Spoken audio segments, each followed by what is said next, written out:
Right, and we are live. Hello, everybody, and welcome to Forever Sports Friday Night Lights. As they say, it is Ireland versus the All Blacks. This should be an absolute cracker of a match. Apologies for being a little bit late, and if I look like I'm a little bit sweaty, it's because I am a little bit sweaty. Decided to swap out the good old monitor that I watched the game on for a new one, and much better quality, and in order to do that, required change a whole bunch of brackets, and it's like 45 degrees here in South Africa. So, yes, apologies. That is why we would have been live a bit earlier, but we are live now, and that's what counts. And I tell you what a weekend of rugby we have ahead of us, because we've got this game today. We've got England versus Australia tomorrow. We've got South Africa obviously versus Scotland on Sunday. You've got Wales, Fiji. You've got Italy, Argentina tomorrow. So some really good games, and really looking forward to getting stuck into them throughout the weekend. People, I need score predictions. The anthems are currently underway. We've still got a little bit of time. Still got the haka to go through. And we'll obviously go through the teams, talk about some of the talking points and some of the big names that are involved and also not involved, with the likes of Odin Barrett watching on from the stands. Must be absolutely killing him to be doing that. And it's very frustrating for the game, because I think he would have added a lot to the game. But yeah, unfortunately, out this weekend. And as a result, Danny McKenzie back in the mix and starting at fly half position, where a lot of people have been saying maybe it's not quite, where he should be starting for the All Blacks. Maybe he should be, full back or impact player type of thing. So an opportunity for him once again. To be fair, I think he's had days, and games where he's been really, really good at Damien McKenzie. But I think there's also been days where you can kind of understand why, there's been a call for Richie Mwanga, for example, to come back into the mix and the likes of that. So it's an interesting one, isn't it? And I don't really know if there's a right answer or not. What I do know is that if Ireland fail to win tonight, then the Boks can take back the #1 spot in the world rankings on Sunday if they were to beat Scotland with our, what we're calling, a nuke squad, absolute mental bench that has been named by Rassie Erasmus, and it's going to be a fun game to watch. So that's on Sunday though, so we won't get too ahead of ourselves. We obviously got this game to get through. We're about to go into the haka, and then we will have kickoffs. So I want to know some score predictions, people. What are we thinking? Oxy said, let's go All Blacks. Chuma Sunday is saying Ireland 23, New Zealand 27. So I got a couple of early score predictions over there. And yeah, I think it's I think this is going to be a close game, in fairness. I think that's not a bad shot. I'm just going to quickly just share the link on the socials, get some people into the chat. Please do like the video, by the way. Last week we did... Hey, nobody cares what ClickUp is. Shush. Last week we had 40,000 views on our watch-along, and yet, we had, I think, like 50 likes on the video, which is mental. So please do like the video, people. It doesn't cost you anything, and it helps us. It's every small little bit helps. So I appreciate those that do like it, and those who don't, well, you know what? Your loss. Your loss.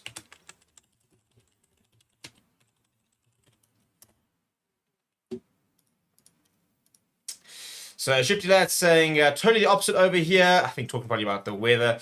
Viable Solution saying, come on, Ireland. And Carl Lamar's gone with Ireland 28, All Blacks 32. Another close game being predicted over there. So that seems to be the general feeling, which I think is probably a good shot. I don't think it is going to be a particularly Bundyaki. Look, I'll tell you what, that is a look. And they are approaching our island. They are going to accept the challenge.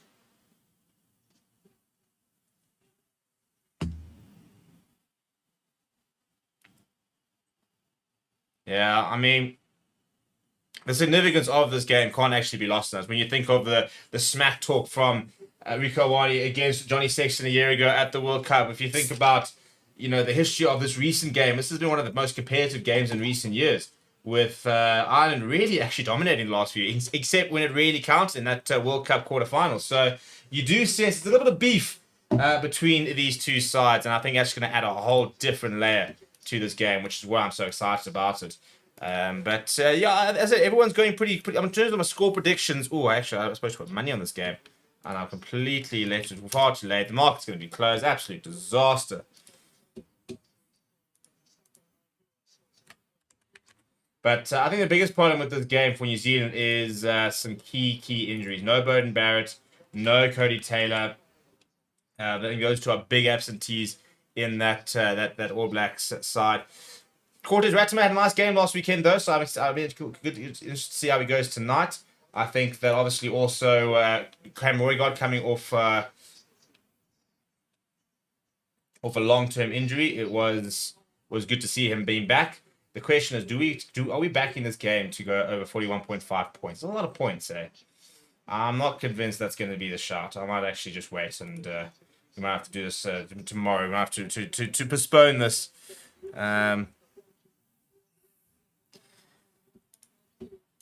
Rico Wani, and he's a big. He has to have a big game, doesn't he? You want to go and chat shit about that to the whole story, chat shit get banned. Well, he's chatted the shit. The question is, can he back it up? Because if he can't, then I mean, wouldn't it be one of those like iconic moments where the guy who told Johnny Sexton to basically F off goes and makes like some major error that costs them the game, you know? And I'm not saying I'd like to see that, but it would be quite funny. That's what I love about these situations where there has been a bit of, pre-talk and there's a bit of a bite to the game, which there was. So here we go. We do have kickoff, and Dave McKenzie gets us underway, going down that right-hand side. We early touch for the Irish captain, it looks like, of Caelan Doris, captaining this Ireland for during the alternation series. I think he could actually be a potential British and Irish Lions captain next year. I think that Andy Farrell trusts him, and when you heard about him speak about him in such good ways, then I think it really showed exactly what he thinks. But anyway, early touch here for Geordie Barrett. He lifts it high in the air, and it's going to be a nice tester for Hugo Keenan, who takes it well, comes down with it. So good in the air is Hugo Keenan, always Mr. Reliable. Now Jack Crowley goes to the boot. This is going to be a nice touch for Dan McKenzie with a space. And he's got Mac Hansen to try and beat. Gets away from him, but eventually brought down by Finlay Beelum. We knew that Tyke Furlong wasn't going to be available. So a big opportunity here for Finlay Beelum. Nice defense here for Ireland as the All Blacks captain. Scott Barrett just trying to secure things.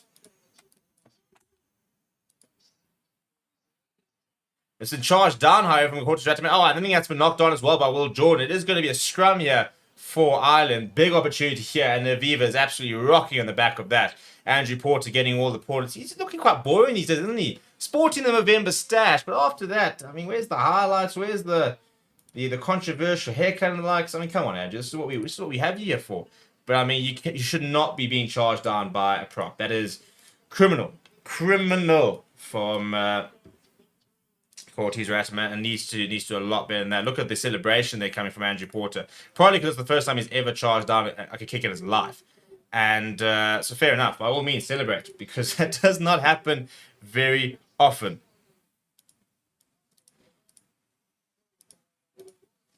The scrum should be an interesting part of this game. It should be an interesting battle. Very keen to see how it does go.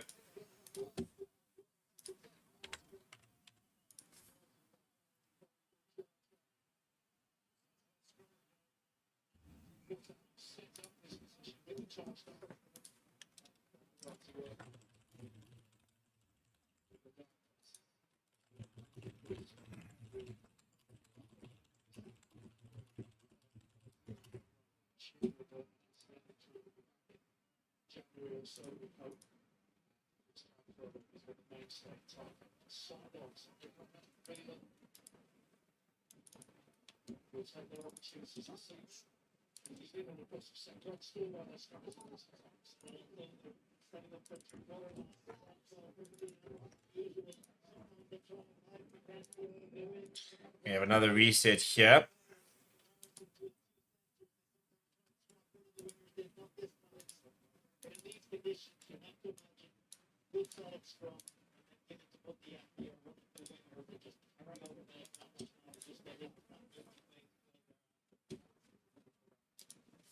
Just waiting for our scoreboard and stuff to start catching up. Our scoreboard's fine, but our other data feeder seems to be taking a bit of a while to kick in. Hopefully that'll start operating very shortly.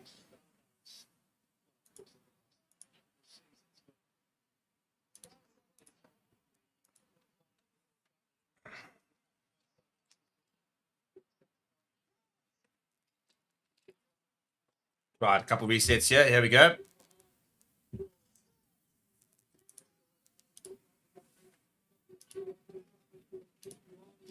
Right, so that is currently the minutes. We're 4 minutes in, waiting to find out what's happening on the data device. So that'll hopefully kick in very shortly.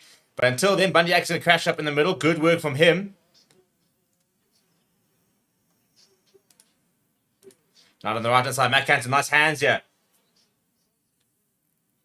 Kelleher now to Finley Bean, and with the forwards getting involved, here comes Andrew Porter going nice direct inside the 22 here. Good work this year from Ireland. Promising player Andrew Gibson Park now. Bundy Axe goes short, and it's knocked on by Caelan Doris. Knock on advantage, I think, here for New Zealand it is indeed. So we'll go back for that.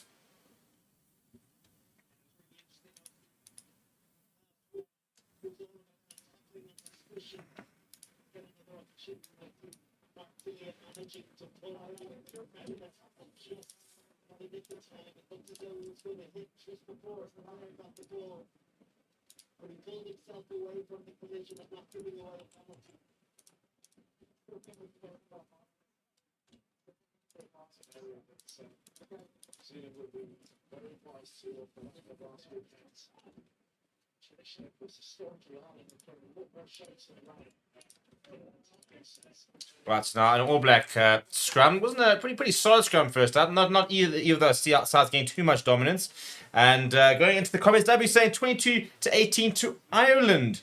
Viable Solution earlier had said 28-18, also in favour of Ireland. And Craig Morgan reckons 24-18 All Blacks. Quite split with regards to some of the predictions, which is cool. He's predicting we've got a side, a game that could go both way.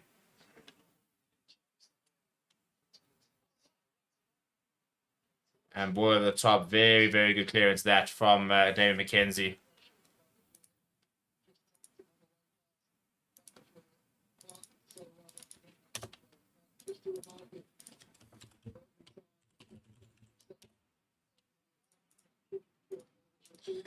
So all I wanted to do is quickly just share the link, get some buggers into the chat, or bugger races. You know, we don't discriminate here at Forever Sports.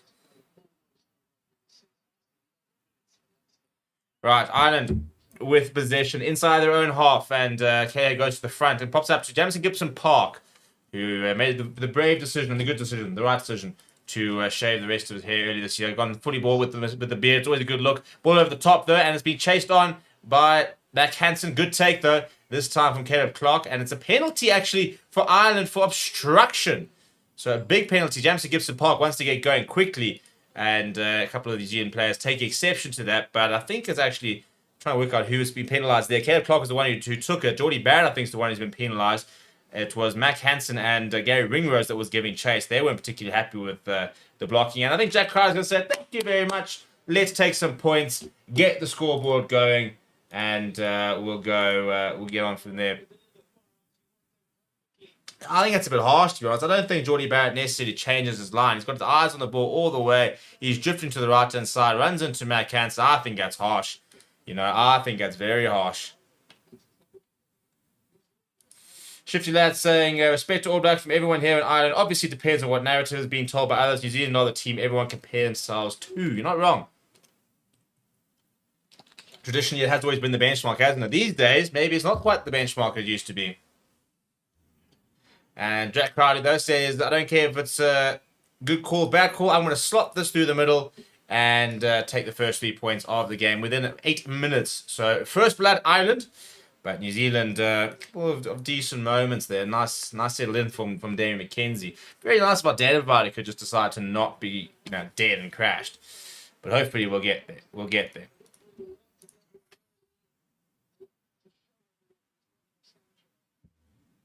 Right, restart to James Lowe, goes inside to Caelan Doris. Very off-putting. They've got a camera on the other side there, so it's like when I see the other side, which is not the usual.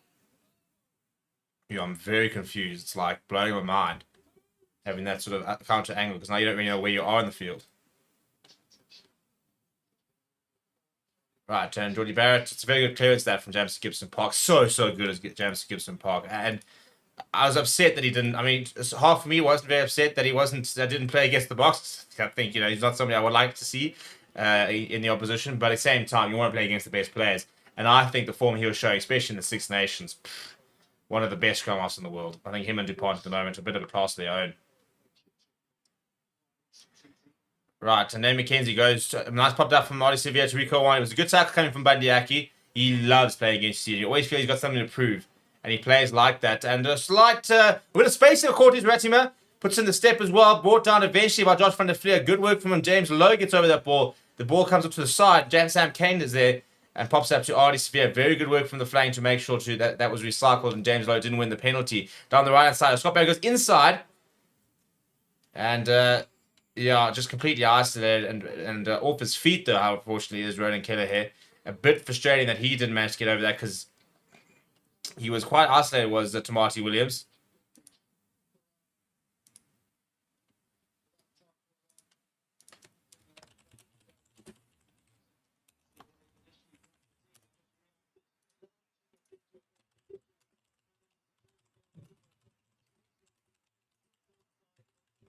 Strange noises in this house, always, what you want to hear. You get some rain or something, like I'm cooking in this office. Tyke Furlong looking on, sitting next to, that's Peter Brian, by the way, if anybody wants to know. That is the media manager to his left. Very nice guy. Met him a couple of times and obviously saw me when Ireland were down here.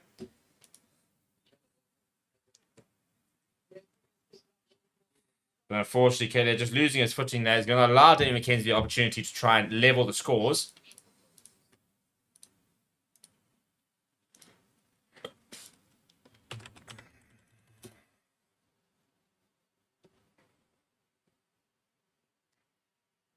He also got bitten by a bug earlier. It's still very itchy.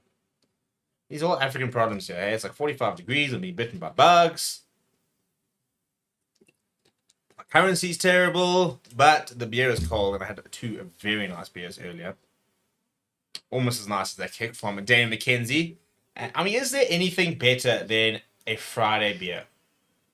That actually might be the next poll. Is Friday beers the peak of humanity?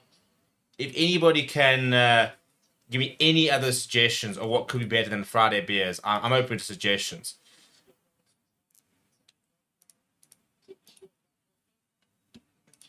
So we asked earlier, who are you supporting? 222 votes. We're going to end the poll there and start a new poll, by the way. And 56% of that vote says New Zealand is the one who is everybody supporting. By the way, please do smash like on the video as they go centre and looking to try and win that ball back. Good work there from Jordy Barrett being aware to it. Hugo Keenan was sent as the chaser. Cordes Ratchford goes to the right-hand side.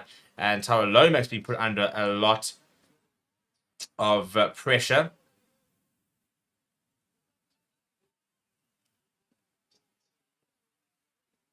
Right, Cortez goes to the boot. James Lowe underneath it, and he spills it backwards though to Gibson Park. Very calmly gives it away to Jack Crowley. Runs into the referee, who manages to get out of the way without influence too much. Gibson Park now throws it out. That's Ty Byrne. What a player Ty Byrne is. Wax lyrical about him all night. Now it's Mac Hansen. And Bandiaki is left behind. In fact, it's gone forward.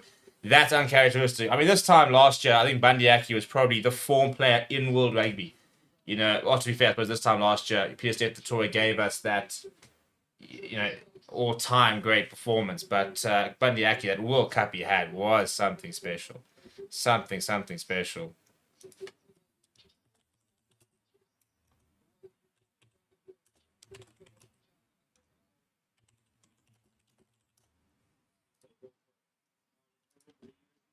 Right, I'm going to put the new poll in saying, who will win this clash? Win Ireland or New Zealand?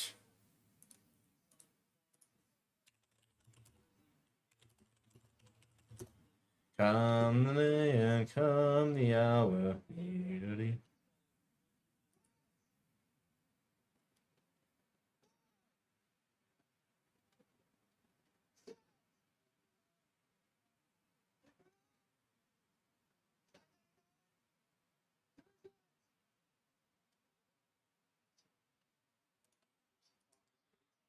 It's good work there from Will Jordan, but nice, well cut out.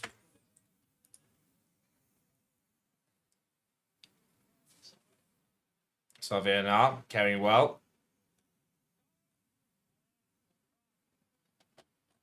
Matches in Mackenzie. Mackenzie fires out to Jordy Barrett. He goes to Will Jordan.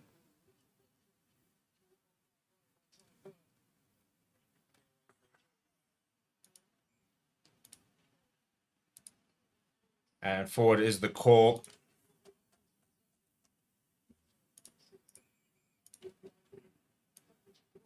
Now a couple of tempers are flying there. Oh, a couple of fists are flying there. Oh, people are getting involved.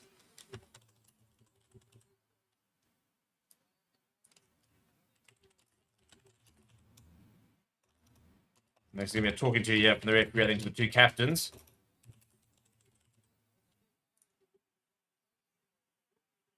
Yeah, I think Ireland at the moment are just winning the small battles, and I think he's getting a little bit ruffled with it.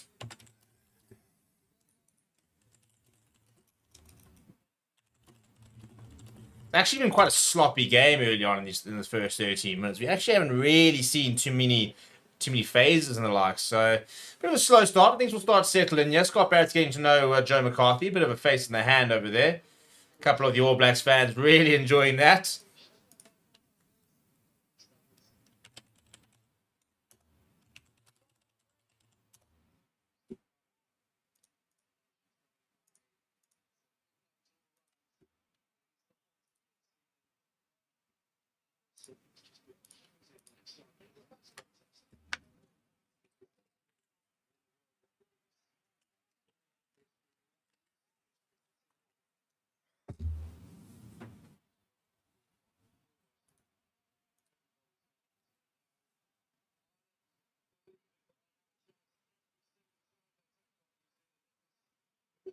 Yeah, Commoner is making a good point there. You know, you talk about the mentality, and you go back a few years ago, and Ireland just didn't believe they could beat New Zealand. You go back 10 years ago. They've never done it before. Since then, they've done it a couple of times, and now there's that belief. And it's a free kick here, by the way, to Ireland at the back after that scrum. There's just that belief that they can do it, and it's amazing how that always starts to fade in terms of, oh, this is, impossible task, because it's not. You know, once you start doing it, it becomes very, very accessible and very sort of very much believable. And I think they got that belief now in their ability to win these games. Right, put it up high in the air. Does Jack Crowley. And then just mark from Will Jordan. It's not entirely accurate from Crowley. Will Jordan takes it, taps and goes for touch. Not the best kicker he's ever executed, but it does find touch, which is the main thing.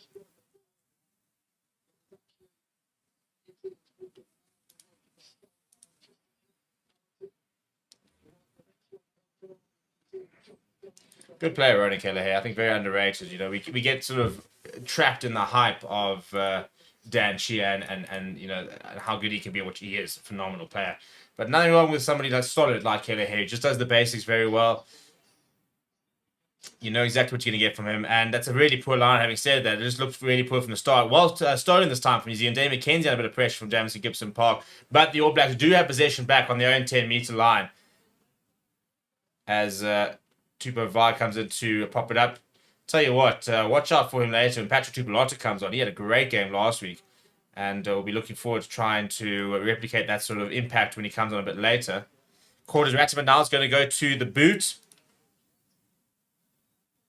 Lifts it high in the air. James Lowe underneath him, Martelea. And Gibson Park, well, fair. Gibson Park, that time I think was quite blatant, getting in the way of the New Zealand chaser, which was Martelea. And fair to the referee who did penalise New Zealand for that earlier. He's been very quick to penalise Ireland this time. But that lineup just didn't look set at all. Yeah, no, it was a really poor line. It looked badly communicated, never looked really set. And as a result, it was a pretty easy win in the end.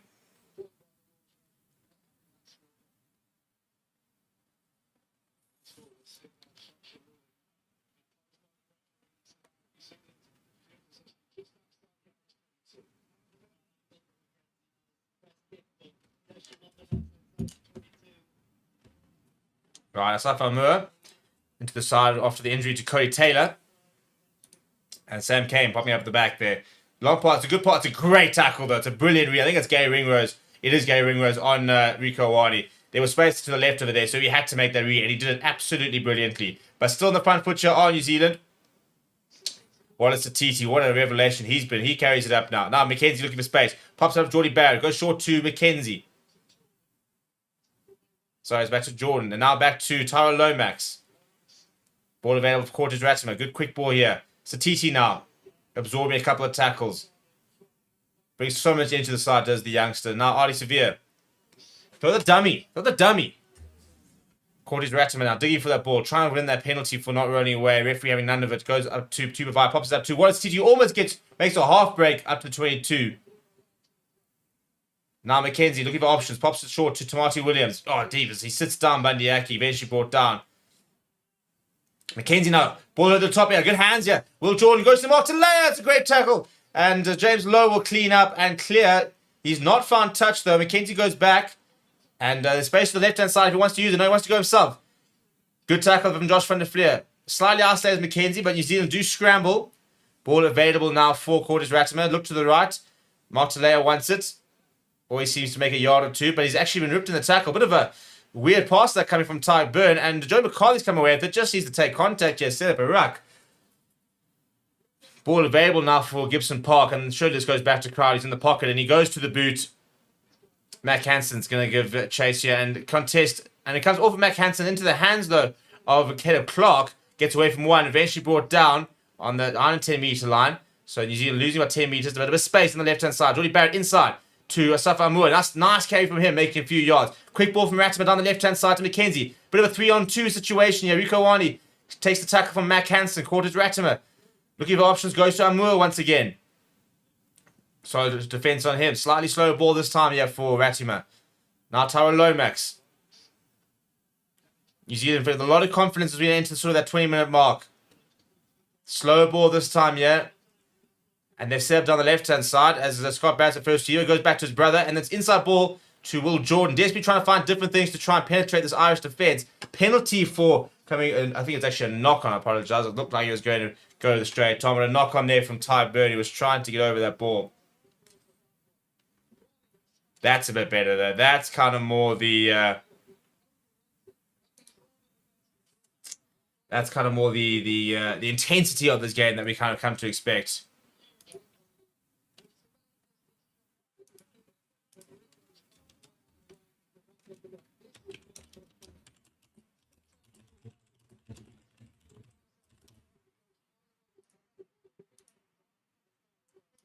See, it's funny. It's almost scaring me. I was talking about the fact that, where's the intensity we expected, and then as I said that, then all of a sudden we had a really good pasture player, and I was like, well, there it is. There's the intensity I was asking for. And it's going to be a New Zealand scrum just past the 10-meter line. The left-hand side, they've got space on the right as well. So the centers have set up to the right. McKenzie's basically standing right behind the scrum. You've got Caleb Clark on the left-hand side. Will Jordan's gone to the right with the centers as well as Mark Talea. So you expect them to go down the right-hand side. Wouldn't be surprised if we see Artie Xavier go down that left, though.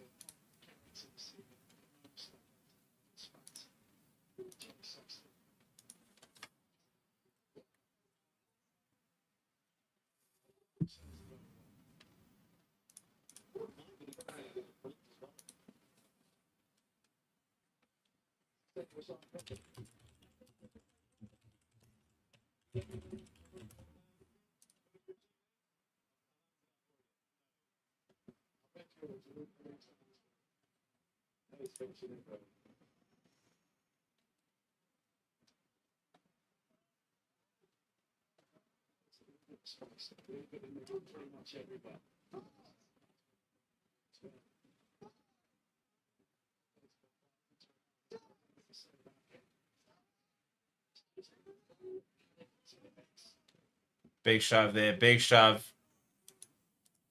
And on the right hand side, they do go. And they just missed it with the ball on the bounce there. Jamie Case did not go forward. No, Jamie Case ball pops it up to Rico on. He loses it forward though.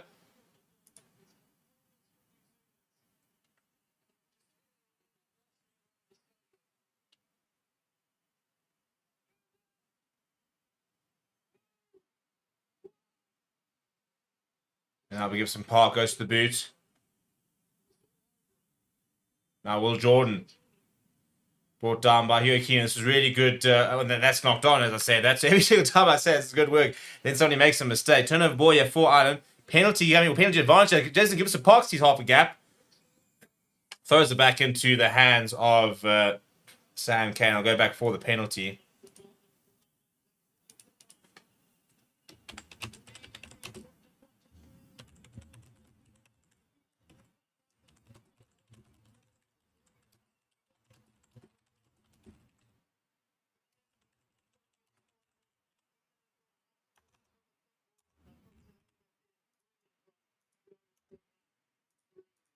And then find a touch deep inside the New Zealand half.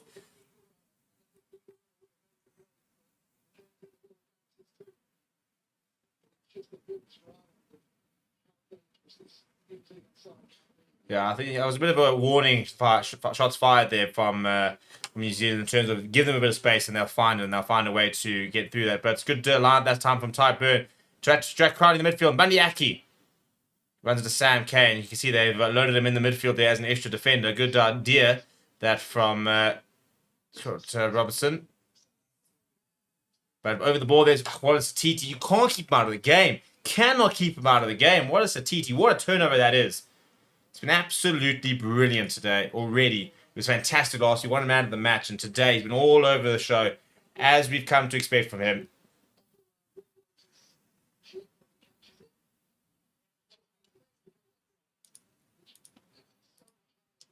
Don't give him an inch because he'll take a mile.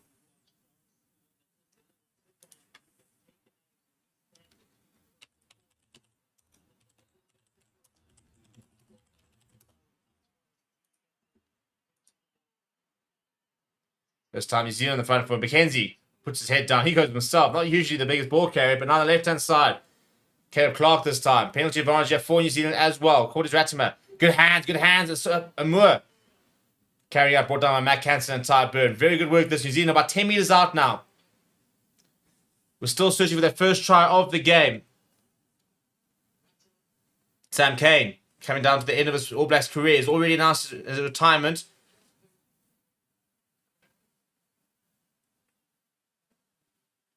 So TT this time. Slightly isolated. Kelleher gets over it. And no advantage. They'll go back for the penalty. It'll be interesting to see what they do here. They probably could... they could go for the poles, yeah, or they could just go to the corner.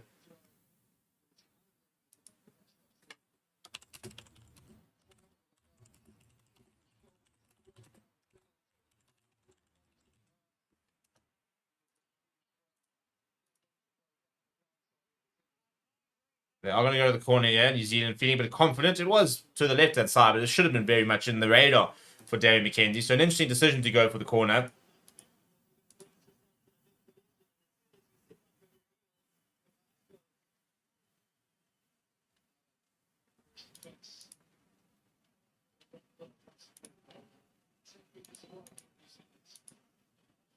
All right, Safa Moore with ball in hand.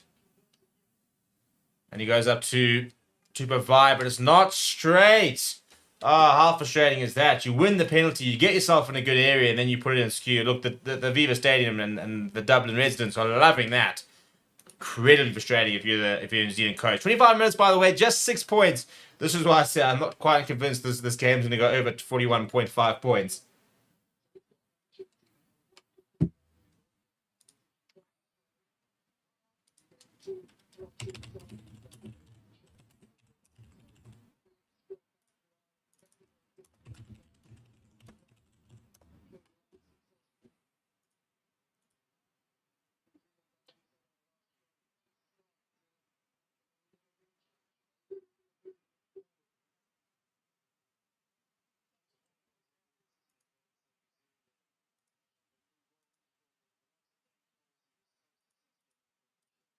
Break and play, yeah. I think there's a bit of blood, so we're going to have some running repairs.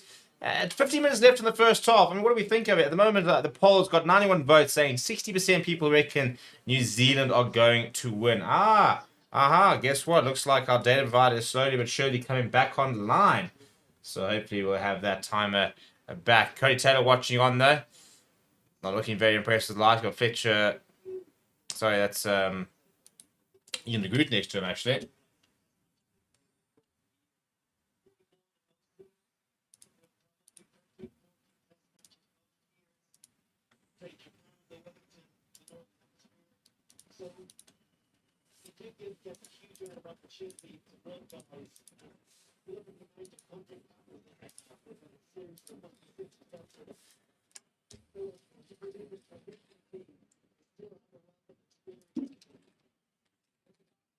I'm very interested to see what's going to happen between Cordes Ratimer and Cameron Wegard for the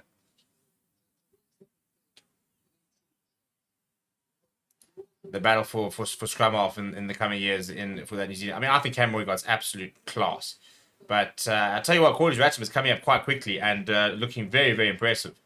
So I think it's going to be a very nice battle between the two of them. You wondered, I mean, how do you replace Aaron Smith? Well, these two will not be the replacements necessarily for those two because I just don't think you can really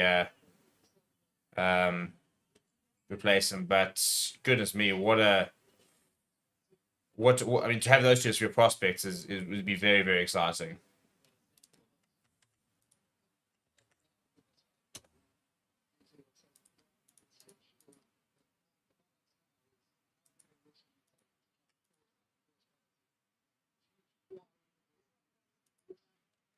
Couple of resets now. So Tamati Williams asking the question, reckons the referee said something about him having to be stable. He says, "Nah, not me."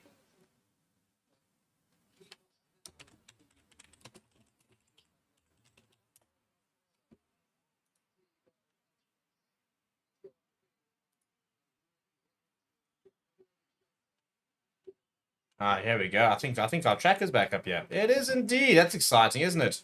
There we go. We can get a bit of clock going as well, which is a bit more accurate than just showing you how many minutes. Yeah, that's a live clock. That's in sync over there. So scrum over here. Gibson Park with ball in hand. We haven't had any scrum penalties so far, but New Zealand looking to try and load it. And they've won the free kick. That's very interesting. Looks like they didn't get... Oh, I'll tell you quickly here about Artie Severe. Artie Severe. Eventually brought down by Ty Byrne. New Zealand on the front for a penalty advantage here for a high tackle as well. Free roll of the dice here for Cordes Ratimer once he can eventually get the ball out. He goes short to his captain, Scott Barrett. 5 meters out here for New Zealand. Now, Amur. Geordie Barrett's desperately calling for it. They do go to Geordie Barrett. He pops up to McKenzie, who spills it forward. Really poor for McKenzie, but there was a penalty advantage. So they'll go back forward. And interesting to see what they do here. Mike gets probably just to the corner here and have another go. Just going to take the points here. So still very kickable.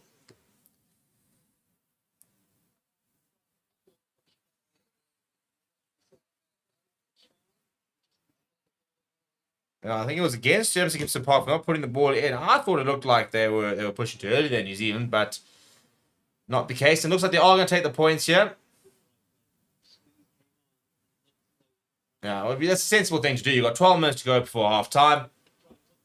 You've had a couple of opportunities to try and go for the try. Haven't worked out. Take the points, go and restart.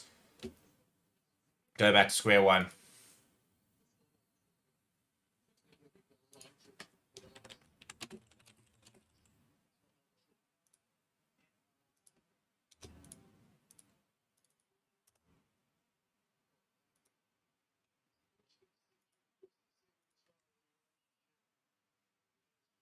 McKenzie.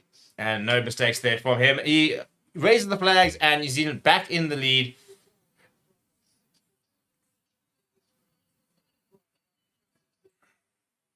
So back in the, no, there was Ireland actually got the first point. Yeah, Ireland got the first point. I take it all back. Ireland had the first point. So New Zealand in the lead for the first time. And if you're wondering what that Irish badge is, by the way, on the side with the, I think it is the commemorative badge. I might have to get my hands on some of the merch, actually. It does look very good. Anyway, Jack Crowley, once again, going slightly towards the left-hand side. Looking to target Geordie Barrett, which is quite a weird one. Hugo Keenan, once again, trying to get there and slap the ball back. It was like basically a copy-paste version of what we saw earlier. But it's interesting to try and target Geordie Barrett, who is, originally a fullback. Very tall player. Anyway, it's hammered downfield. Jack Crowley now has got Mac Hansen for company. Goes up to the air. Mac Hansen will give chase. New Zealand need to be careful not to obstruct him. And it's well taken from Will Jordan. And Cordes Ratimer goes to Dave McKenzie. So Geordie Barrett, he's going to be at the good old torpedo down the middle of the park. Hugo Keenan now space, looking for options. He goes to the boot this time, and James Lowe's going to give chase. And it's very good work from David McKenzie just to shift away from him. Now, a bit of space here for Will Jordan. It's a great tackle, though, from Bandiaki. Desperate tackle, really. Came through there and caused the knock-on. The turnover ball here for Ireland. Ball available for Gibson Park. And knocked on as it lands eventually to Mac Hansen. He wants to chip and chase. And no advantage. And they'll go back for the initial knock-on.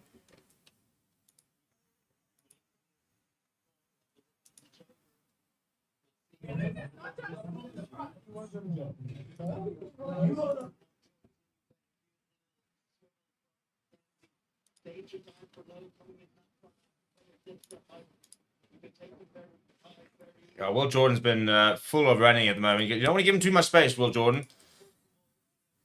Give him an inch and he'll take it. So he's a very dangerous player.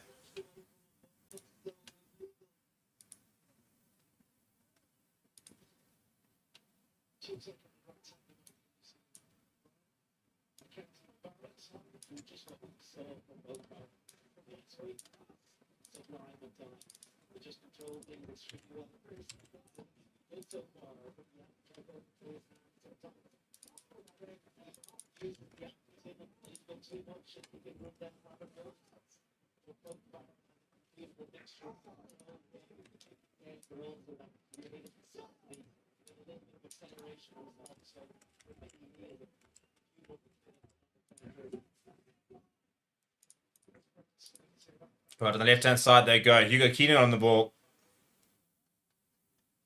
Gibson Park now around the corner. Goes Keenan Dodds. Good hands, good hands. Bit of a fumble there from James Lowe, but he does regather. Just short of the 22 here, Ireland. Promising play here for the home side. Gibson Park wants to get that ball out. Eventually does, under a lot of pressure. And there's a penalty advantage, I think, for Ireland. It is a penalty advantage. The penalty does come. And I reckon they'll go to the corner here. It won't be the most, the easiest kick or most straightforward kick. So...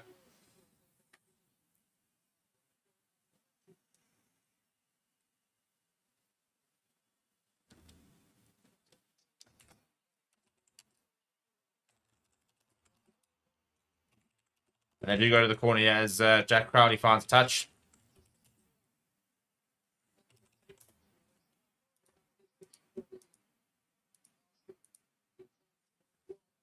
Right, on this, about 6 meters out here are Ireland. Can we see our first try of the game? Less than 8 minutes on the clock in the first half. Just 3 points the difference.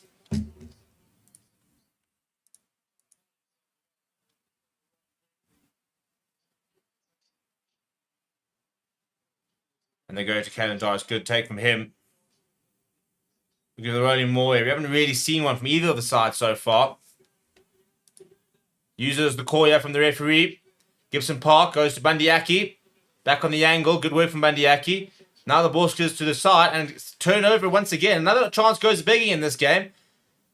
Now New Zealand. I'll tell you what, there's a bit of space they want to try and run this off on 22. So they are going to try. Rico Wani goes to Caleb Clark. He eventually then goes to the boot. And I think he's kicked that into touch. That is so brainless from Caleb Clark. He reckons it's touched. Yeah, nice. Well, we have to go back and see. He's convinced this is touched as Caleb Clark. I think he's just trying to make up for what in the end is a pretty poor kick.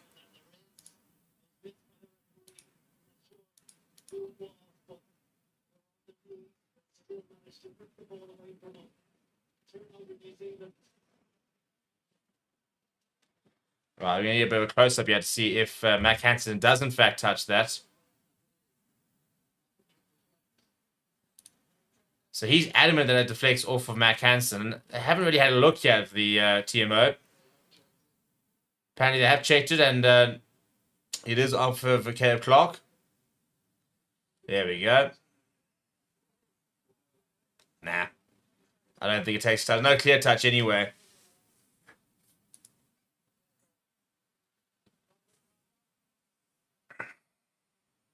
So it is an iron ball, but it wasn't outside of 22. So that is the main thing, to be fair. The clearance is still good. So it's up towards the halfway line where Ronan Kelleher will feed the line out.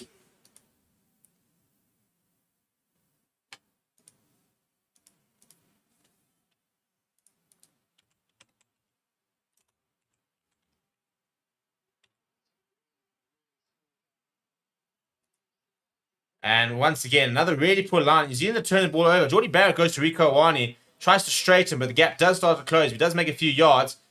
Quick ball needed from Cortez Ratma. He won't quite get it. Goes to the left-hand side. Tupou Vai there. Past the halfway line. But Ty Byrne trying over the ball. But another penalty for not releasing is the call from the referee. And on the halfway line, this will be interesting to see if Dan McKenzie wants to have a go here. Frustrated there is Ty Byrne. Just missing his timing.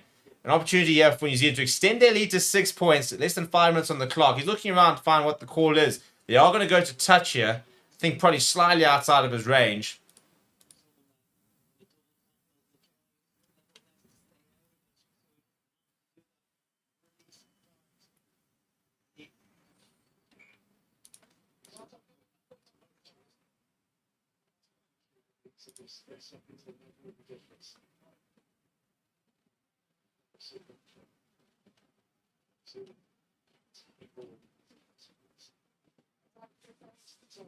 Ball over the top. Really good work there. And Mark Tilley in the midfield.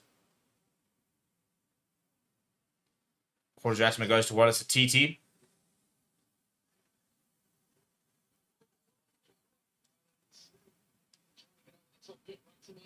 Ratma goes himself. Slightly isolated, but ball is available.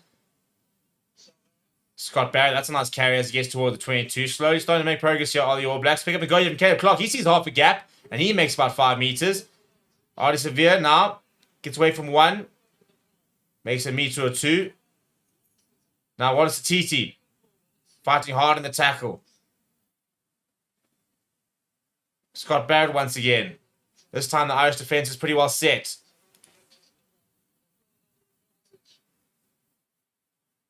Penalty advantage here once again for New Zealand. Free roll of the dice. What do they want to try and do with it?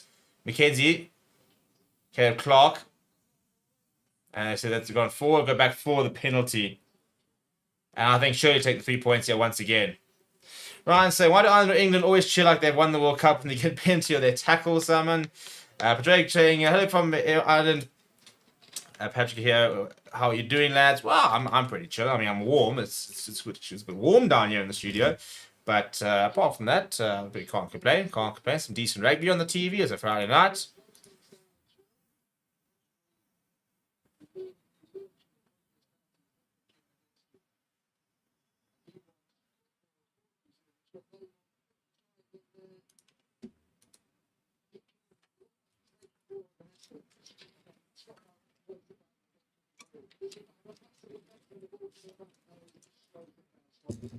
Oh, what is the decision here? I think, yeah, they're going to take the points here as Dan McKenzie.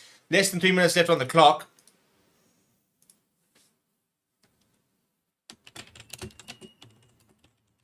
Yeah, good kick from him. Very nice kick from Dan McKenzie. And New Zealand will take a 6-point lead with 2.5 minutes left on the clock. And Ireland find a way back in. A try would put them ahead at the break. But still no tries and nothing to speak of. Scott Robertson looking like he's ready to head down to the dugout.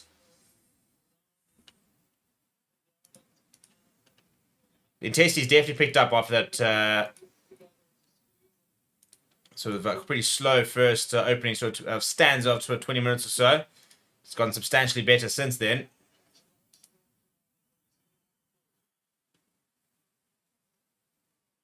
They go back to Dan McKenzie in the pocket. McKenzie looks to find touch. And he will find a good touch finder. Very nice work from Dan McKenzie. Looking assured. Look, I enjoy Dan McKenzie. You know, I've always been a big fan. I think that if you can get Dan McKenzie right, he adds so much to the team. I think he's got X factor. I think he's got something a bit different. I think he adds a lot to the team. He's a bit unpredictable.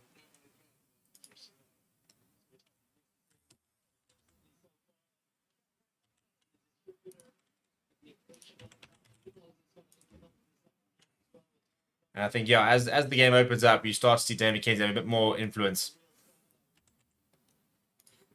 Right, and Mandiaki in the midfield. And he gets over through a few, pops it up as well. Really good work back. I think he gets to Gary Ringrose there, well supported by his outside centre. Now lots of space here. Caleb Doris going to Kelleher. That's kind of Ireland where you really are very good. So many different ball options. Penalty advantage as well for not releasing. And just right in front of the posts. Nah, big decision. Less than a minute on the clock. Take the points. Go with the 3. Try go to the corner. Look for that first try of the match. For the first time, though, we saw a rampant Ireland running with a New Zealand defence which just looked very scattered, to be honest. And we're going to have a look at this. So we could potentially even have a bit of foul play involved.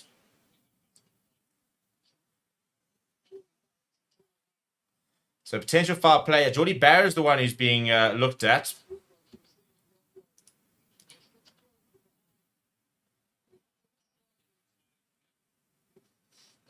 Oh, there's a shoulder to head here. And he's starting to rise, Geordie Barrett. He could be into big trouble over here.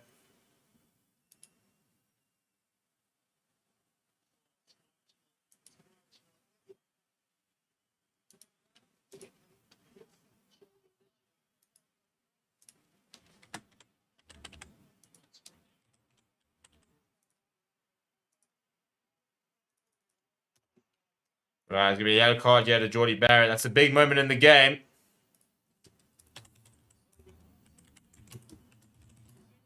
New Zealand will start the second half with no Geordie Barrett.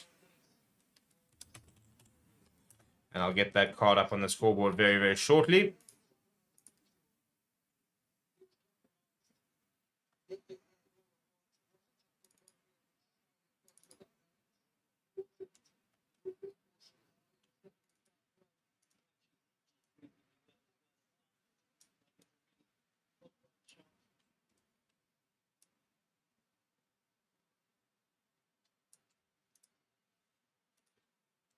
Let's see the yellow card to New Zealand. It's a bit big, isn't it? It's a bit of a necessarily large card.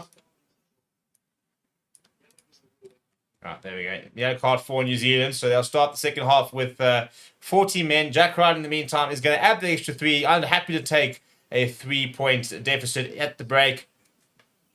And there's the whistle for halftime. Right, halftime, 6 points to 9. Very, very close game. I probably expected a little bit more from Ireland, to be honest, and interesting to see how they maybe come out in the second half. But let me know what you thought about that half. We'll see you very shortly after the halftime break. Please don't go away. Please do smash a like on the video. Please do subscribe to the channel as well, and we'll see you in a bit.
Right, we are back, and a very interesting half to come. Score at the moment 6 points to 9 in favor of the All Blacks, who start the second half with 14 men on the pitch. Geordie Barrett binned just for half time. How big of a decision could that prove to be as Jack Crowley gets underway and Mark Slayer pretty good underneath it? James Lowe asking, well, it's a penalty. It is getting a penalty here for obstruction. And I'll tell you what, he scored quite a few times here, Nick Berry.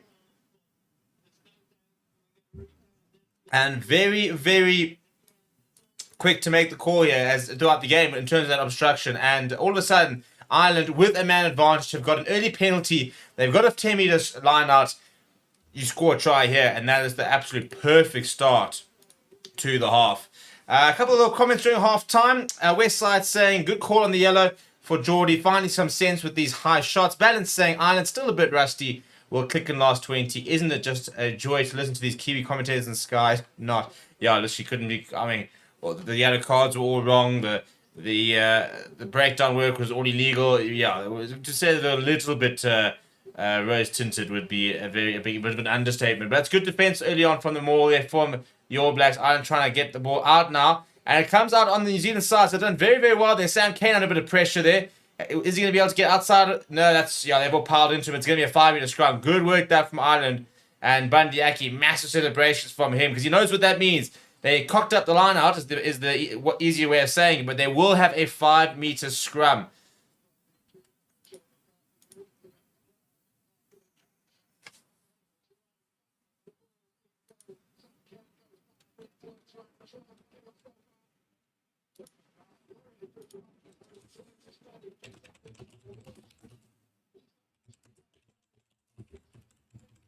And you can just see Sam Cane just desperately trying, just literally just wants to run one ruck outside the try line area. Just can't do it. Big celebrations, and they're asking the crowd to get up to it. Are the Irish?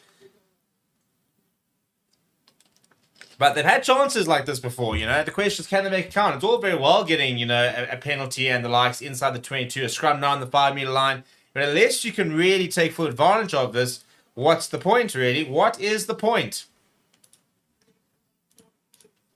You've got to try and make this count there.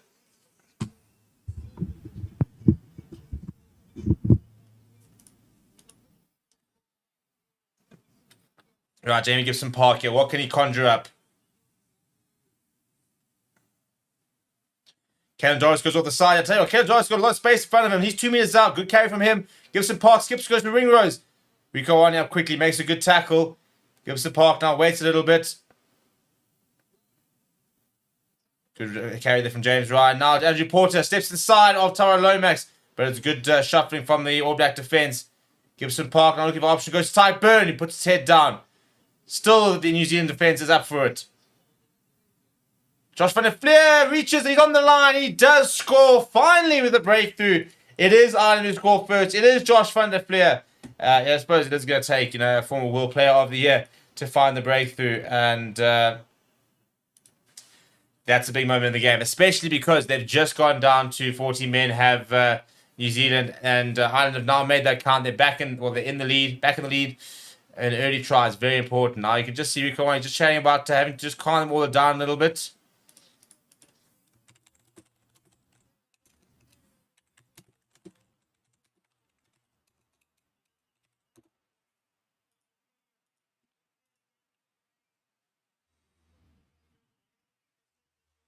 And look at the celebrations there. Big moment in the game that I feel.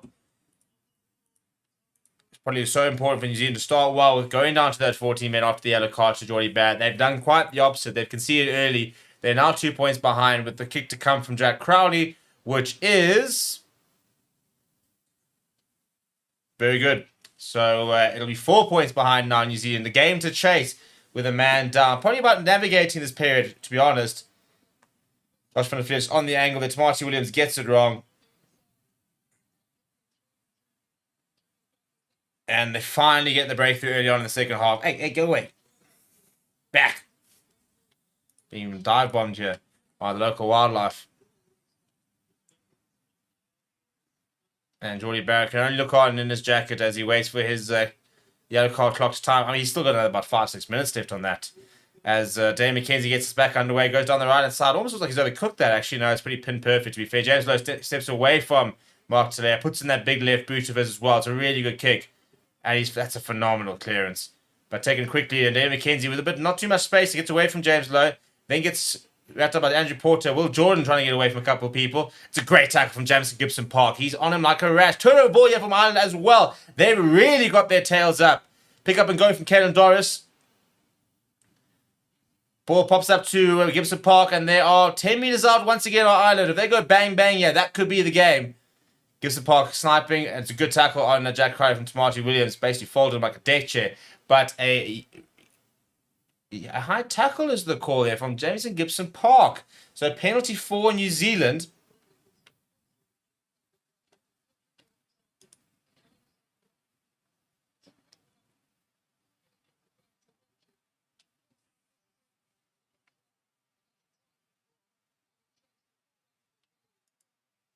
Oh, I don't think that's a high tackle. I'm trying to work out where the high tackle is here. I think it's a neck roll, apparently, is actually the call.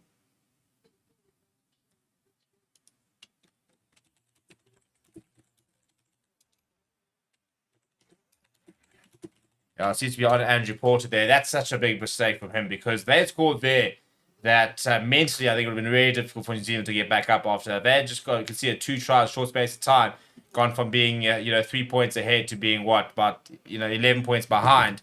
Then that becomes a really big mountain to climb.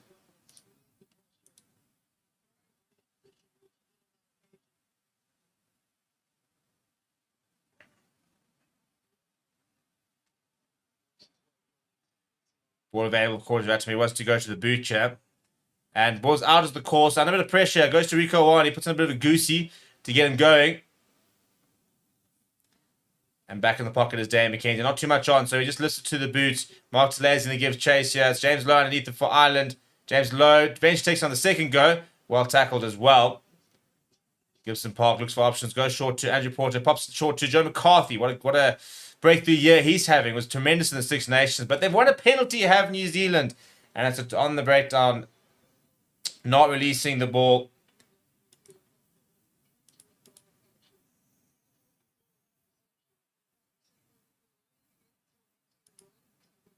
And you can just see that the really, really good work there at the counter-ruck, putting Cordy's Ratchman under all the pressure here.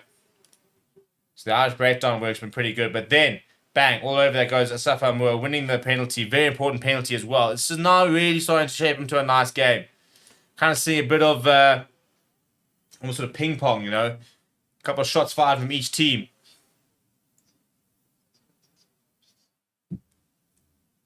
Dane McKenzie, by the way, is going to have a shot at goal here. It's just inside the half, so probably about 46, 47 meters on the angle. And he nails this, and it'll be a 1-point game. More to the point, it runs down the clock to try and get Jordie Barrett back on the park.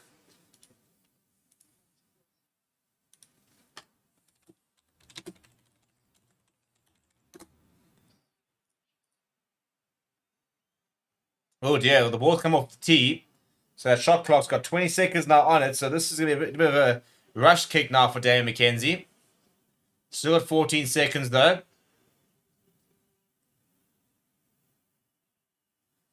And he has had to rush it, but it looks like is it gonna get there? It has gotten there. He's done very well there as David McKenzie. The ball just fall over, which threw him off slightly, but he managed to regather, line it up, and over it goes. And good applause there coming from Beauden Barrett.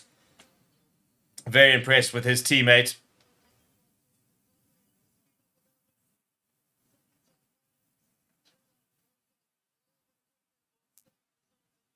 Yeah, it's a great kick under pressure from David McKenzie.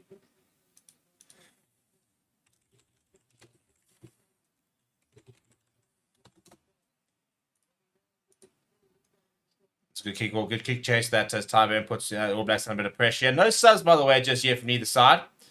Be interesting to see when we do see the teams go to the bench. A standard 5-3 split from both teams. That ball's allowed to bounce into touch there, the kick from Boris Ratimer. Getting a bit wrong there, it was Ireland. Could have gone very wrong if it bounced and it didn't bounce out. Rule number 1, never let it bounce. They say never let it bounce. Now, Jordie Barrett just about ready to come back onto the park. Just warm me up there with Antonio Brown. Very much looking forward to seeing him come on. I enjoy watching Antonio Brown. I think he's such a cool player to watch. And I think the All Black side are a better side when he plays, to be honest.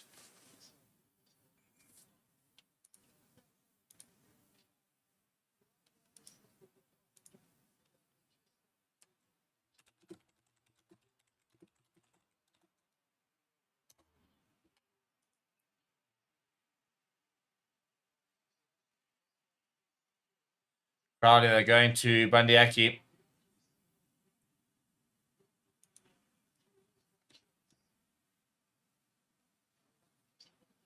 And lost 4 from McCarthy. I mean, it's not like I was pointing either team. I just hate seeing basic areas like that. He has stayed down, though, has McCarthy.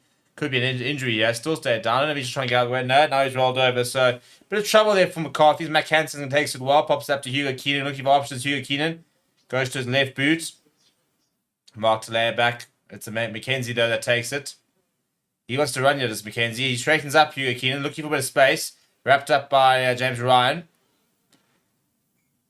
And knocked on in the process as well. And a big celebration once again from the Irish. Right, here comes Cam Roygaard, by the way, as well as Geordie Barrett back to the park.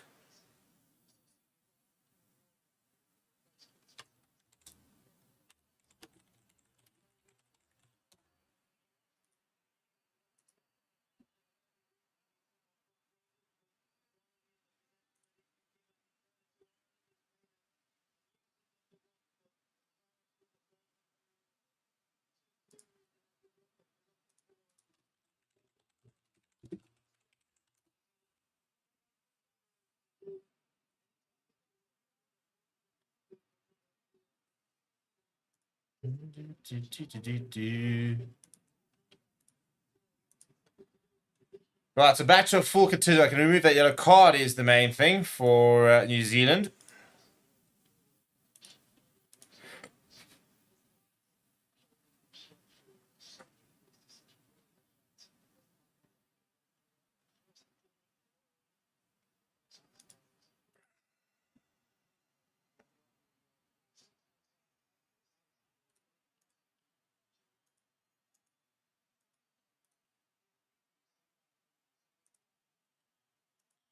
Right, Cam Roygaard. What a play. It's really, as I said, I sound like a psych record, but I watched him last year and he's just, you watching him live, he's a different animal.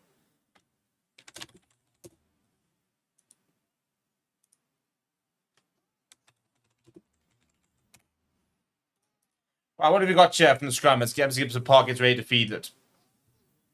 Taylor's trying to say Messi or Ronaldo. I'm a United fan. I always have to go back to my boy Ronnie.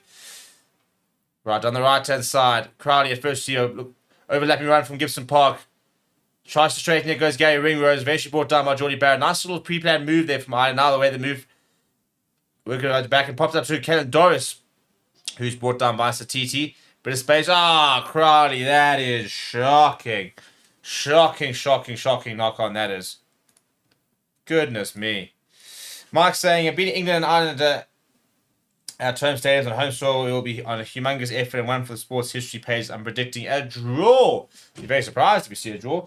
And the last couple of games here for Andy Farrell before he goes on his Ireland sabbatical and goes and coaches the British and Irish Lions, who, by the way, announced their or revealed their jersey during the week. It's very, very nice. Might have to get myself one. Didn't manage to get myself one last year because the funds were a bit lacking. But not that the funds are looking much better for next year because they are like £75 a jersey. But there's the long sleeve version. Might have to happen. Might have to happen. We have to wait and see. Still got a bit of time though. It's only in June, July.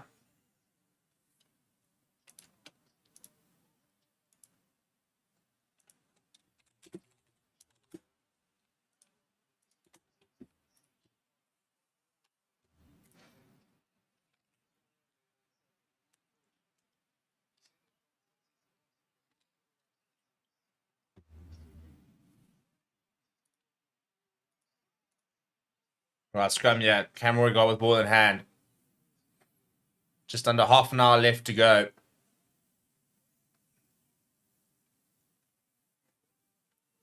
They want to try and keep it in, try and see against Chicken Shove. They're told to use it, and Roy goes to the left-hand side. Mackenzie, not too much on, goes short to Rico Wiley, pops up to Caleb Clark, steps back inside Mac Hansen. Bandiaki makes a good covering tackle. Mackenzie, Scott Barrett popping up to Tupou Vai, almost left it behind actually. Now this is quick here. Tyro Lomax in the midfield, calling for support. There is Jack Crowley.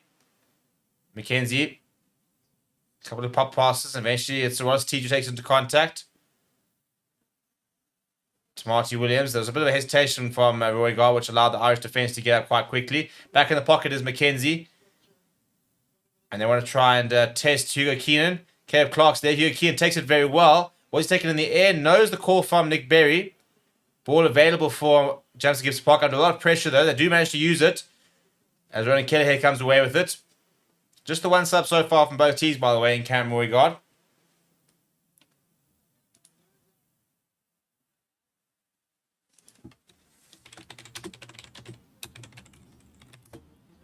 Mackenzie does very well there. Pops it up. It's a great takeoff from Caleb Clark. Gets away from Jamison Gibson Park. Caleb Clark got a bit of space. Eventually brought down by Jack Crowley. Mackenzie seeing a bit of space down the right-hand side. He's turned James Lowe. He's put the pedal down to the middle. Does manage to get underneath it. Does very well. Almost does that forward, I'll tell you what. And it's taken back as the call as Hugo Keenan pumps it downfield.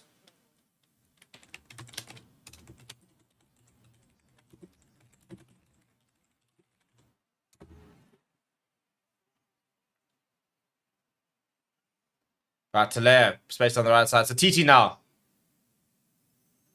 He's I don't know what it is. He's so deceptively good in contact.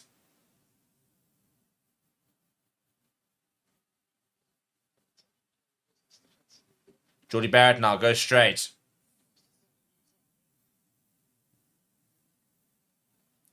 Penalty advantage. Cam Roy goes down to the right, looks into the right. No, he's still going himself. Eventually gets the offload away, but it's put down. But there is a penalty advantage, so they'll go back for it.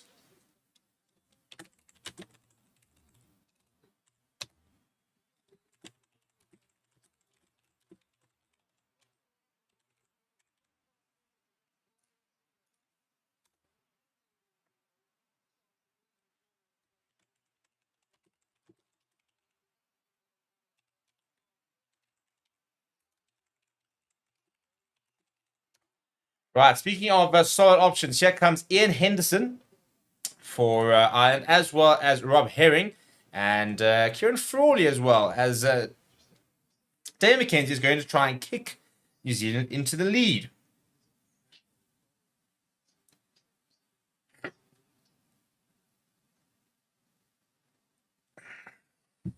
He's 4 from 4 so far tonight, so he'll be feeling quite confident.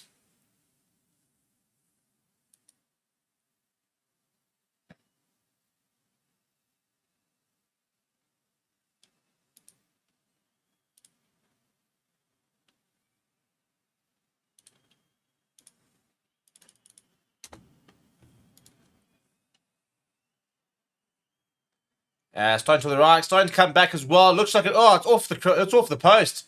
Falls back into the hands of Jamison Gibson Park. He's going to kick off his left, which is not his favourite foot, and will not find touch. Mark Talea. Haven't seen too much of the ball in hand though. Good tackle that from Gibson Park, and he loses it forward. So sloppy, so sloppy. And it's great work from Gibson Park. Puts in the kick and he follows it up. He's so class as Gibson Park.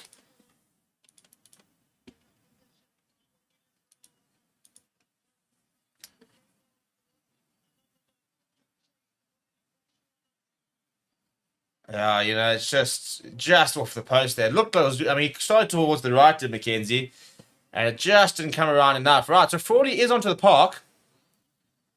The question is, who is he replacing? He has replaced Jack Crowley. He has gone to the number 10 jersey. I'll tell you what, I think Jack Crowley, who had that number 10 on lockdown early on in the year, I think is facing some stiff competition, some genuine competition from Kieran Frawley.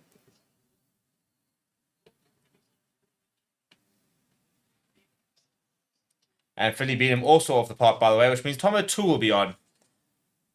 McCarthy off for Henderson. So still a couple of options, though, for Ireland to go to a bit later. But let's see what... Kieran Frawley, not too many people in South Africa are big fans of his. given his drop goal exploits against the Box in July.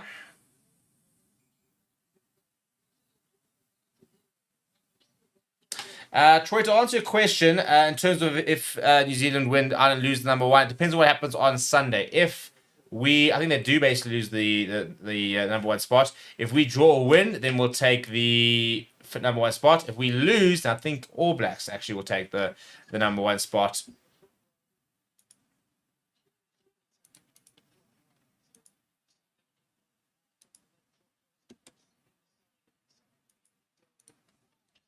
Right, a couple of resets. Now we're back. Just over 20 minutes left on the clock.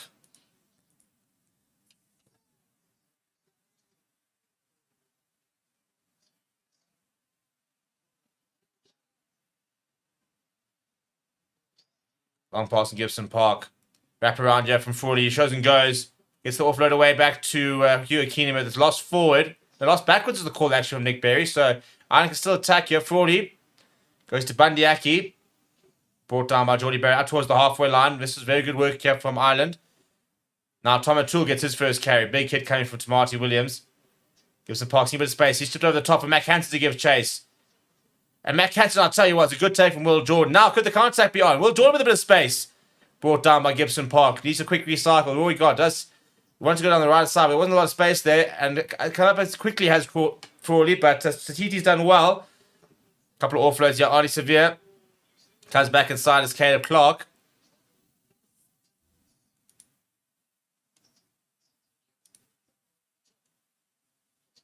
Or jeepers as he goes over Gary Ringrose.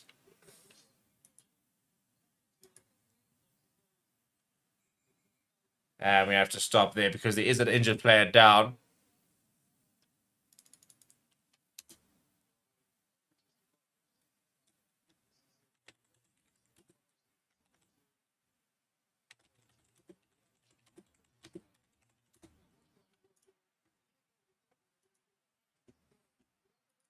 It's a good kick there from, I'll tell you what, it's a great take from Will Jordan because fractionally you get that wrong and Mac Hansen's got that ball and he's running over for another try.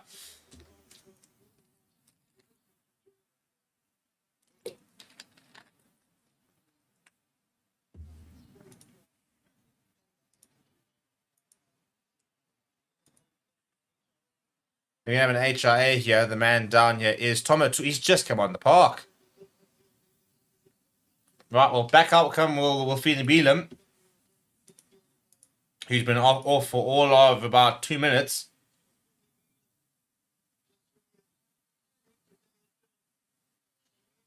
Yeah, it looks very dazed, does Tom O'Toole. And nice moment there between him and Tamati Williams. A bit of a handshake there between the two props. They've been going at each other all night in the scrum.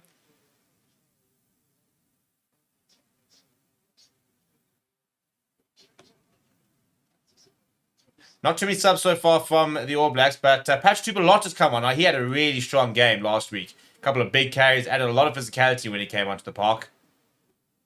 But that's Tamati Williams off, by the way. Actually, having said that. So then that means that Ofa Tuangafasi is on, as well as it looks like Pasila Tossi. So brand new front row. And again, watch out for Patrick Tupelotta. He's easy to identify. He's the only one in the pack. Actually, I suppose Tuangafasi also has not got too much hair to speak about.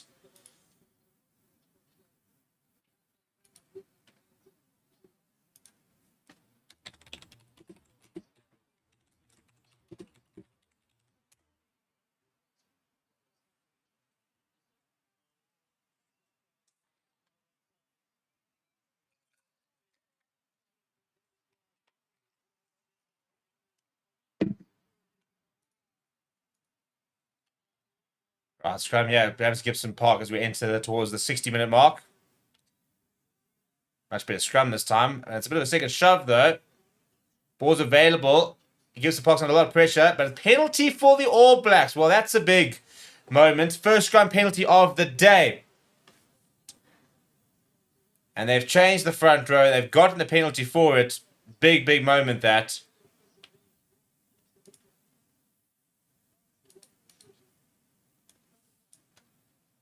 Finley Beanham, who's just been on the, what was replaced, has now had to deal with that. And Dave McKenzie's called for his tee.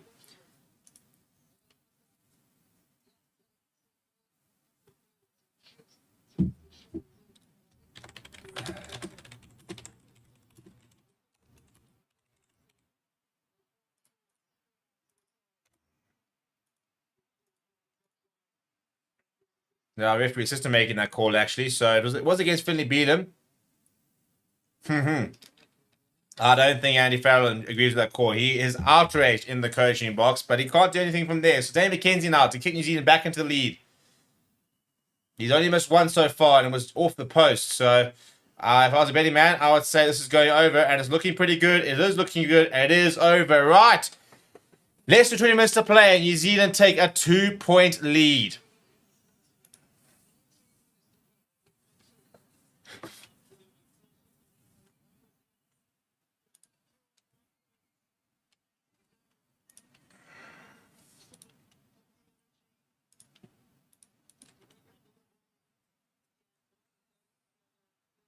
Right, forward to the left-hand side. Once again, targeting Geordie Barrett, who is up for the task. Taking it well once again.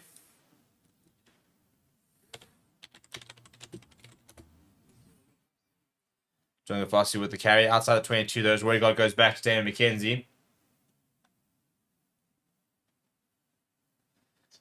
A contested ball. It's very well taken by Mac Hansen. That's really good work from him. Ball available as Gibson Park goes to Porter. 40, and it's straight through the hands of Ian Henderson, who's just come on, knock-on advantage, and they'll go back. I don't know if there was a previous advantage, but no, they'll go back for the knock-on advantage. It'll be a New Zealand scrum.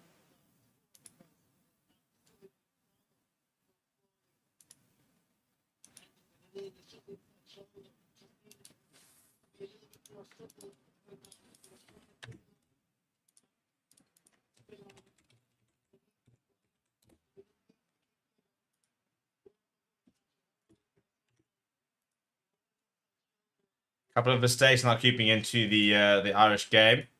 Need to be more accurate than that.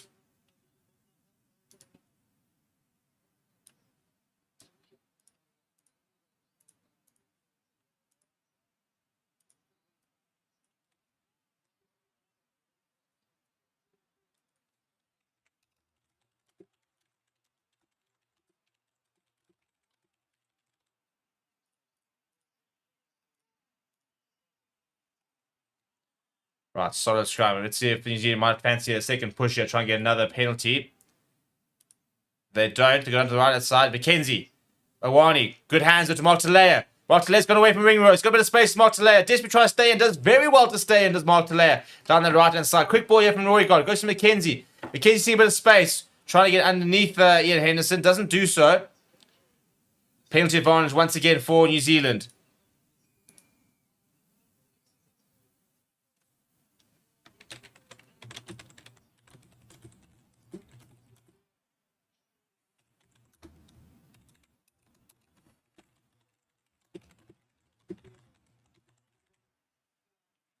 And another penalty. Once again, he's asking for his kicking tee. It's very unlike... I mean, could you imagine New Zealand, by the way, kicking their way to a victory? It's not what they do.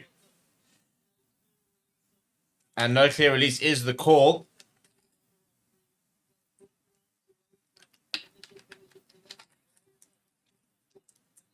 Two points to lead. Now could potentially be 5 points.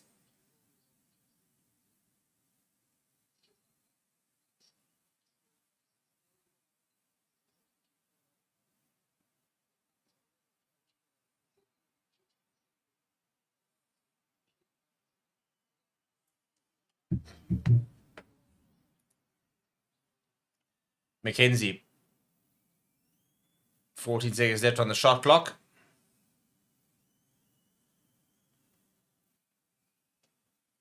Yeah, he's absolutely nailed that. Right, New Zealand now set up to a 5-point lead. No tries for New Zealand, just a single try for Ireland. At the moment, it's sitting at 31 points. Maybe that 41.5 call wasn't so far away. Neither a try, though, ideally. No Peter O'Mahony just yet. No Conor Murray.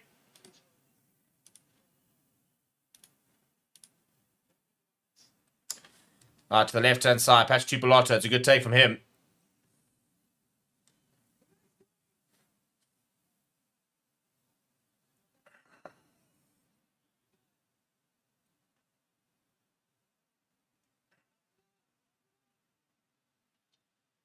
Oh, it's spilled forward by Frawley, and you just feel like, I don't know, just become a bit... I would tell you what, I would make a couple of changes here. I don't know necessarily whether it would really work, but I'll put on Conor Murray. I'll put on Peter Marnie, and I'd look at just trying to calm things down a little bit from an Irish perspective because they're slowly letting this game slip away, and it's because of a couple of silly errors. Look, Finley beat him. You know, he was supposed to have been substitute, so he's going to have to go the full distance here, and I think he's quite tired. But there's a couple of mistakes creeping into this Ireland game. They've got to try and sort it out. They've got to try and get better.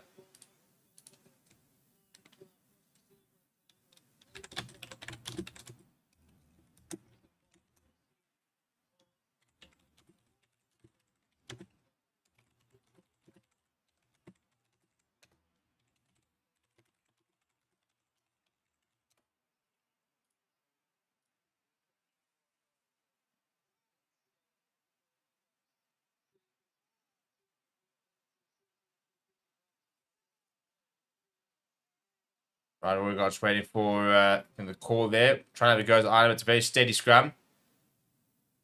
McKenzie looks to do a wrap around, but holds on to it as Geordie Barrett. Asks for the high tackle. Nothing coming though. Roy goes to the boot. Artie Salvia is going to give chase. James Lowe, under a lot of pressure, gets away from one, gets away from another. Eventually, it's a big hit coming from Asafa Moore. As Gibson Park goes to Caelan Doris. I mean, he'll run and carry it up all day with Caelan Doris. Gibson Park goes to Fordy. Not too much on, so Fordy goes to the boot. Matt Hansen's lurking. As a Josh van der Fleer comes forward off Matt Hansen to the hands of Geordie Barrett's got a bit of space. Geordie Barrett steps inside. Gets the offload away to Wallace Atiti. A try now for New Zealand. Could seal the game. Space now for Will Jordan. Pops it up to Rico Wani. Good hands. Very good hands. McKenzie goes to Sam Kane. Wallace Atiti. It's a good tackle on him. Stopping a lot of momentum there. Bandiaki and James Ryan. Good hands though. Space though. Space. McKenzie gets the offload away. 2-on-1. Yeah, this has to be a try. Artie Savia pops up to Talea. Oh, he's put it too early. Talea steps back inside. Manages to stay in field. Ball still in play from Cameron Roygard. McKenzie.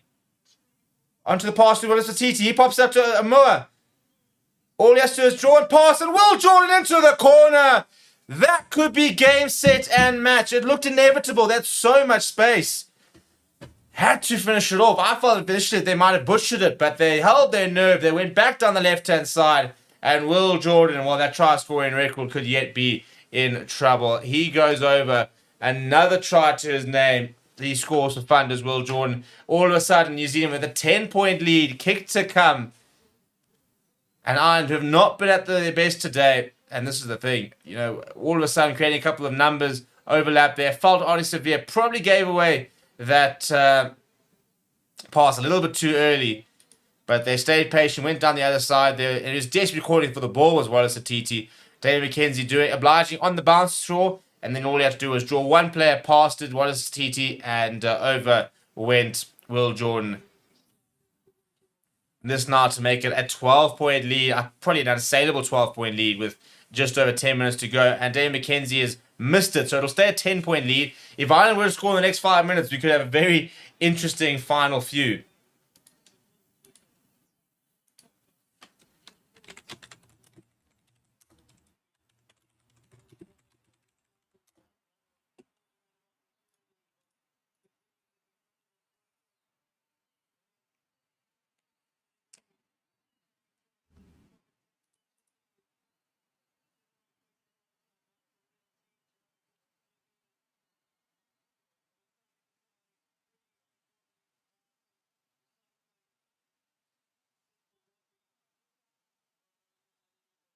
Right, now it's all about game management now for the All Blacks. They don't have to chase the game. They've got a 10-point lead. I don't think anybody really would have seen this coming.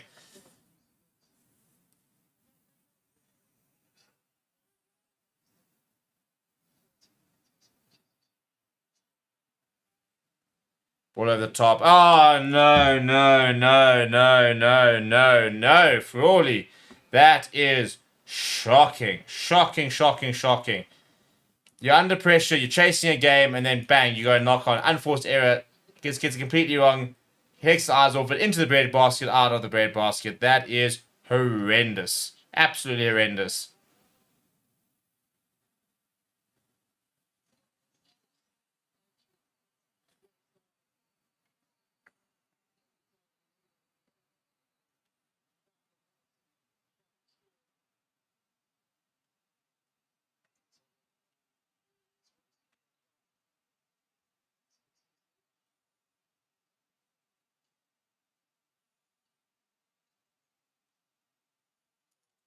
And there goes Caleb Clark, by the way. So onto the pitch comes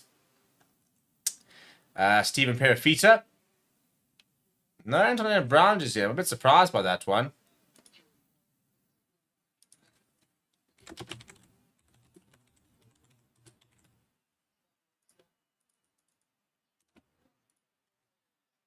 And here comes Jamie Osborne as well.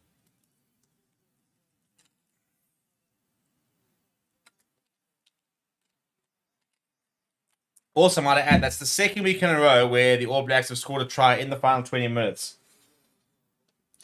which hasn't been happening regularly. So they'll feel like it's a big turning point in their development. The fact that they are now starting to score tries later on in the games, they're not sort of just fizzling out and basically nowhere after that 60-minute mark.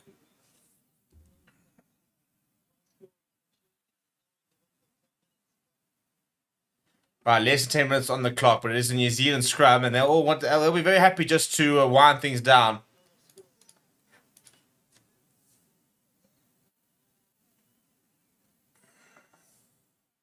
Ball available as Roy God goes to McKenzie.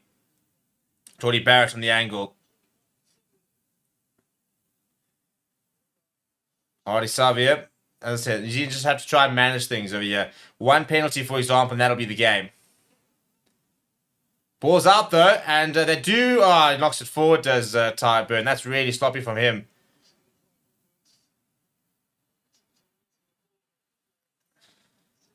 Just looking to try and keep ball in hand of the All Blacks. Knock-on advantage is over. This ball falls back to Pelotto. Now, Jordie Barrett. A couple of players hanging well wide as Will Jordan hammers it onto the boot. Now, James Lowe's going to return the favour, and he's trying to switch that 50. Oh, jeepers me! I tell you what, that is phenomenal. Oh, relax, bro. You're 10 points behind.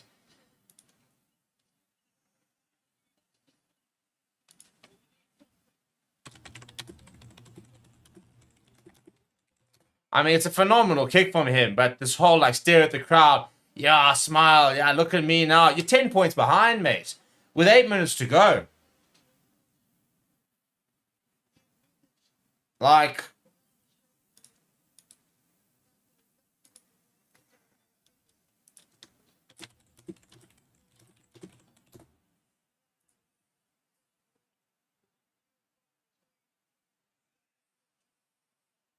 Sam Kane getting a bit of treatment on the head. He's got a cut.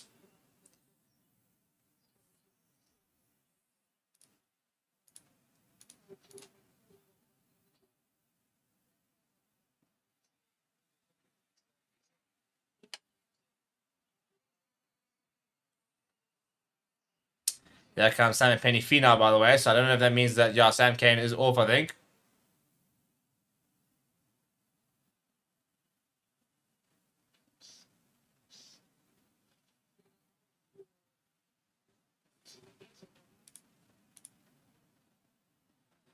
So Finau is off. I'm pretty sure for Kane. Yeah, I think that is the call. Peter O'Mahony, by the way, is on as well with 8 minutes to go. Very strange to keep him back for so long. But I tell you what, when it comes to this sort of situation and the line-out,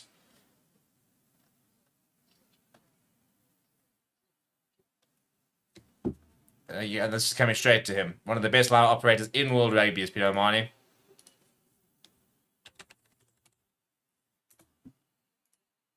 And let's go to Peter O'Mahony. Flash front of the with the back. Gibson Park goes short. Maniaki inside ball though. James Lowe almost burst through. Gibson Park now goes to Rob Herring. Fighting hard in the tackle is Rob Herring. This is good work here from Ireland. Good intensity. Now, Osborne goes to Lowe. He almost fumbles it. Comes back inside. Bit of pressure on him. Ireland do well to scramble. Gibson Park goes short to Ian Henderson.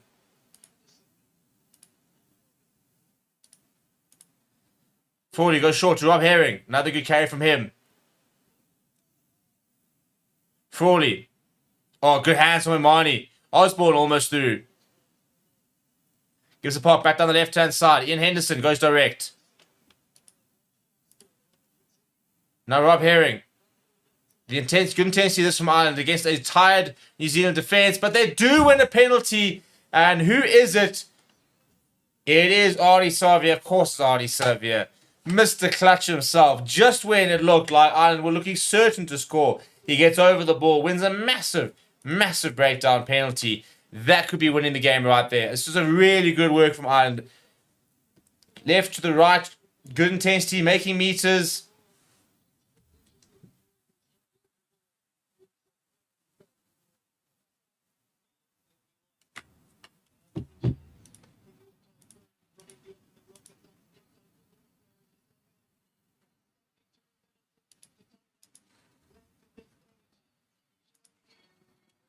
Yeah, and they managed to kick their way down. 6 minutes left. I'm going to have to find a counter track, try something here, because they're running out of time to try and chase down this 10 points. They're not quite out of danger yet. They're just outside 22. Peter O'Mahony is lurking. And it goes through the hands, but eventually knocked backwards. And not forward is the call.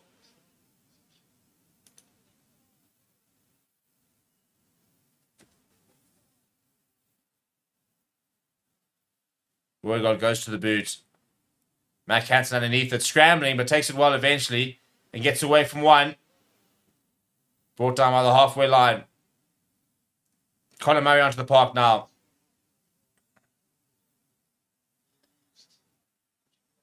Keenan at first receiver. Goes Josh for the flare. I mean, where's this Ireland been? You know, why do we have to wait until the final 6 minutes before all of a sudden we start seeing Ireland with a bit of energy?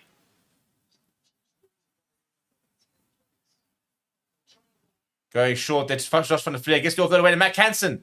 Matt Hansen puts the kick in, and it's a really good one as well. Pinning them back.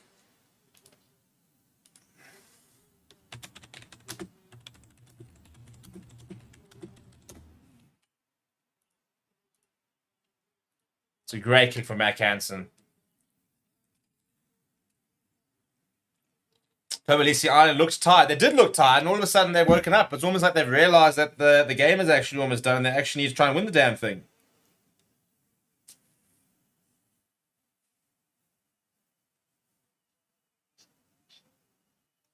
Right, Amur, this is a very big line out here. It's a 3-man line out. 4-man line out, rather. Oh, is that straight as the call? Yeah, no, I suppose there's no competition. One is to TT over it with the carry. Now it's going to be a very big chase now. Dave McKenzie to try and put pressure on him. And McKenzie's going to find touch. No, he's not. Mac Hansen underneath it. Long ball inside. Hugh Keane looking for space. Goes to James Lowe. Runs into sit down to Jamie McKenzie, but then wrapped up by a couple of other All Blacks defenders. Backwards to the call. Bandiaki with a lot of players on him. I'm running out of time here. Finley Beelum crashes it up. Ball over the top from 44. Hansen, and I tell you what, he's just knocked it on almost.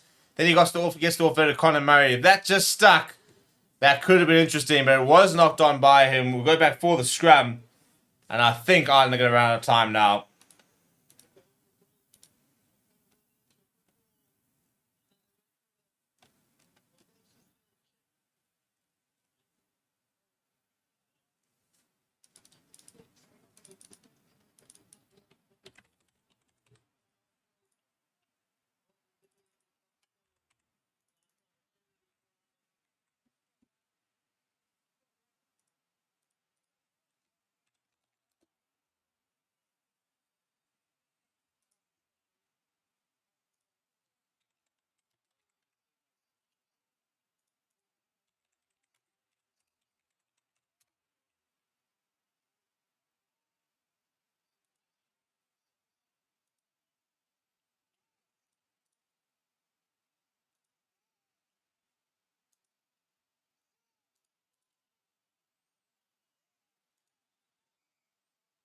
The reset here. Time off to the call here from Nick Berry.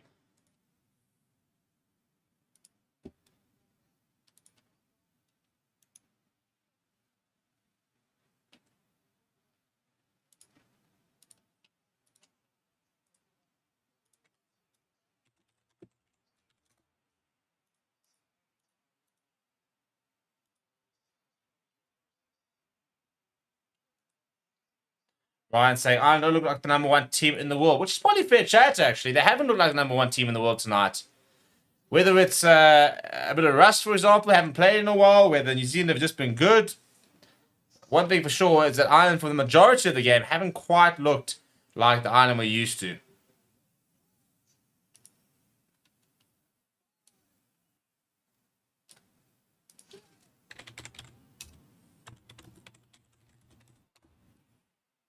Right, and just hacks it downfield as Cameron Boy got.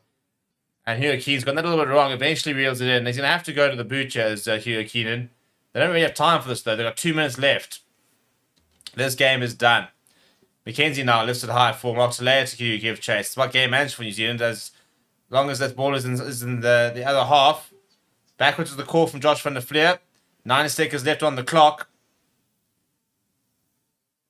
And they'll have to score within 30 seconds, basically, to make a game out of this.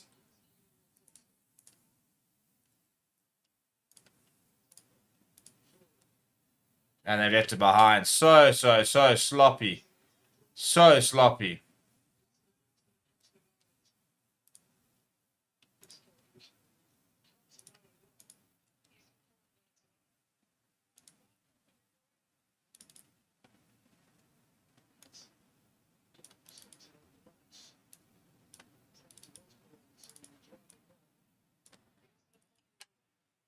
And Osborne just hammers it downfield. As I said, just a strange one. I mean, Geordie Barrett's just going to take his time, put this in touch. You know, less than a minute left. They don't need to rush this at all. At all.